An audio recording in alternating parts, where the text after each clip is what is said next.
Visioneering Technologies is a medical device company in the United States listed on the ASX under ticker symbol VTI. Visioneering Technologies is in the contact lens space. We make and sell contact lenses for two groups of patients that are large with high medical need.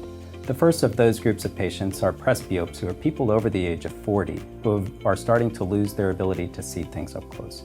The other of those large patient populations are children with myopia or pediatric myopia. Visioneering's competitive advantages in presbyopia and pediatric myopia comes from the revolutionary optics that are in the Visioneering technology lenses.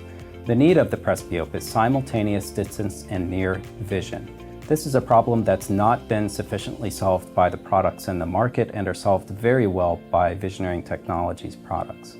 For the pediatric myopia patient, there are very few solutions that meet the needs of both solving the vision problem of a nearsighted child while also reducing the risk that the disease progresses into something worse. This is an area where Visioneering Technologies have shown great promise.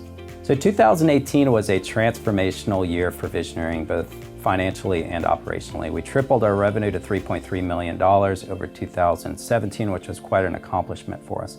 On the operational side, early in 2018, we received approval to market our products in Europe and in Australia and New Zealand. Later in 2018, in the last quarter, we actually launched product and started selling in New Zealand, Australia, and Europe. 2019 will be another year of growth for us. We plan on launching the product now in Canada and potentially in Hong Kong and Singapore this year. So our international expansion will be quite aggressive in 2019. Visioneering Technologies has developed products that solve long-standing problems in the optical industry for presbyopes and for pediatric children. In the coming years, we plan to continue to innovate new products for patient populations with high medical need and become an internationally recognized contact lens company that's innovative and solving major problems of societies.